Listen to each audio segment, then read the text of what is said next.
let's move on, guys. A little fun segment. We did this back. When was this? I thought I put the date in here. I didn't. I'm an idiot. I think in the spring.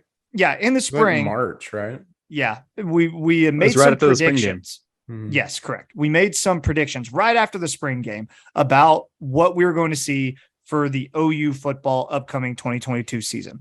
We're going to read through those old predictions and then make some new predictions right as we're going to make them today, but as we're heading into the 2022 season. So first off, let's see what those old predictions were. Mark has Jaleel Farouk is going to lead the team in receiving yards.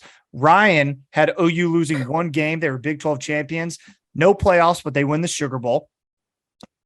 I think OU ranks in the top 10 in total defense at the end of the year. Gan with a burning hot take.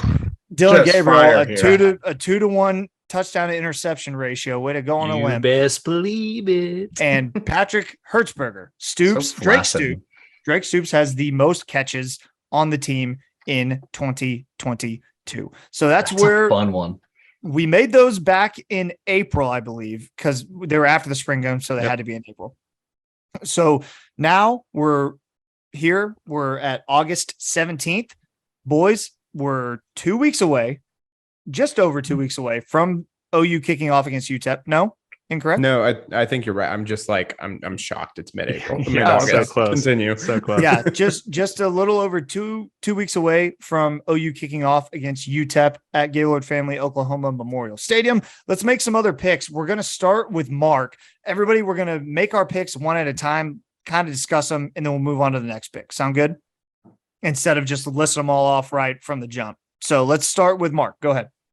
Yeah, so kind of along the same theme with my spring one, I wanted to zero in on a player that I'm just sort of staking my flag in, and the prediction is Marcus Major will lead the team in carries, rushing yards, and rushing touchdowns. I think that Eric Gray is not long for the starting job. I think that the offense wants to move fast and pound the rock, and the pounding the rock part of that is something that Marcus Major is, kind of a badass at. He is very capable of doing it. There is a quote from Brent Venables at the press conference we were talking about earlier, where he said Marcus Major is having the best couple of weeks since we've been here. Yep. He said that DeMarco Murray would even praise him, say he's had the best mindset since he's been at OU. He's finally in an environment that is forcing him to keep his eye on the ball. And I think Marcus is going to thrive, and I think he is going to be a better fit than Eric Gray, and he's going to take that number one job. So there we go. There's a lot of wind at that press conference, and we should have him inside from now on. However, he did not mention Eric Gray, I don't think, unless he did it during the wind. But if you're able to watch on YouTube, go to Sooners Group's YouTube, and Eddie's video doesn't have wind. He had a wind protection microphone, so I think good stuff, Eddie. Yeah, good job, Eddie. I don't agree with you, Mark, but I agree with you in the sense that I love Marcus Major. Like I want all of the Marcus Major stock that I can get. I don't think he's going to lead the team in all those statistics. He may lead them in a couple for sure. And I think the carries one is where you might be right, because they use Eric Gray so much in the passing game. His carries may decrease because of that. But in terms of yards and touchdowns and everything else, I don't know if I can get on board with that. But again, I love Marcus Major, and I'm on the record as saying as such. I firmly believe that he's probably the best running back on the roster, but I think they believe too much in Eric Gray. Mark, I hope you're ready. Mark, I hope you're ready for this. I think both of your predictions are going to be wrong. I'm sorry, Mark. I'm just going to tell you straight up. At least I'm predicting things, Matt. You're like throwing darts and okay if you hit the wall. Yeah. No, I'm just going to give you my reasoning, just like Mark or like Mason gave his reasoning, which I think was fair. That's what I was going to say. If you would have picked one of the categories, I probably would agree with you. But all three of those, especially with the running back by committee, I think OU is going to play, especially with Tyree Walker also being part of that depth chart as well. Again, if you would have said like yards or TDs, I might have given it to you. But three major categories, I just don't see it happening. Your other one about Farouk leading and receiving yards, that's a very hot take. I think it's going to be Marvin Mims ultimately. If it's not Marvin Mims, I would be surprised, especially the way DG throws the deep ball. I think Marvin Mims is going to be the most likely guy. Man, that coaching staff loves Farouk, though. We'll see. They love Farouk. Again, yes, Tyson. Didn't we already talk about the April predictions in April? What happened? I'm just saying I had to throw it out there. Yeah, that's fine. We agree too much. I want to disagree, and especially with my rival on the pod, Mark. Your rival. That's right. Everyone else is right. Your predictions are golden. Okay, let me get to my prediction. Okay. Yeah, my spring one kind of coincides with my fall one as well. So I agree with what Mark was doing. I see the play that he was going with. I mentioned DG having a 2-to-1 interception ratio. If that's going to happen, I believe OU will have a top 5 offense overall under Jeff Lebby, because as we know, Jeff Lebby at Ole Miss for the last 3 years has had 3 top 3 offenses. I think with DG having that familiarity and the weapons with the running backs and the wide receivers, definitely possible for a top 5 finish for the offense. That's my I don't think that's as hot as you may think it is. I think Lebby has the track record to show that he can do that pretty much anywhere he goes, and getting a quarterback like DG in there and the wide receiver room that's apparently improved massively over the summer. I think they're going to continue to show out in Lebby's offense. I'd be shocked if they weren't a top 5. Matt with another soft prediction, right? Yeah, that was pretty soft. The rivalry is alive and well. It's not even that. He gets to talk, I get to talk a little bit, right? Yeah. OU will be a top 5 overall offense. Yeah, okay. So Jeff Lebby, who just had top 3 offenses the last 3 years, with worse talent than OU has on offense this year, against better defenses than the Big 12 is going to offer, is only going to have a top 5 offense. So his offense, you're giving yourself 2 spots to fall with a better team against worse defenses. Soft, baby. That's not quite 2-to-1 soft, but that's, man. Pat, Ryan, jump in there. Ryan, go ahead. No, I honestly just need this energy between Mark and Gan right now. I think it just makes us all better. We need to have our own rivals. Patrick, you're iron now sharpens rival. iron. Iron sharpens iron. That's for sure. Patrick, Go ahead, Pat. and We lost you. I think you muted yourself. Am I here? Yeah, you're here now. Yeah, Oh, I wasn't muted at the beginning. I think it's a soft take. I like it. Yeah, just like your hot takes the last couple weeks, huh, Pat? Oh, classic. Classic. Classic. All Can't right. wait to hear this one. We've been doing some defense. I want to get to, or doing some offense. I want to get to defense. Ryan, give me yours. Yeah, for sure. So I wanted to look at the defensive line and really the improvement that I think we're going to make at the defensive line. So last year I looked at our total sacks for 2021 and we were at 33, most of those coming from Benito. And I think in 2022 we're going to break 50, which is a 51% increase over the 33 from last year. We've said this constantly over the last few weeks, but I believe this line is going to be bigger. It's going to be faster. It's going to be stronger. And I don't think that we are going to face the offensive lines in the Big 12.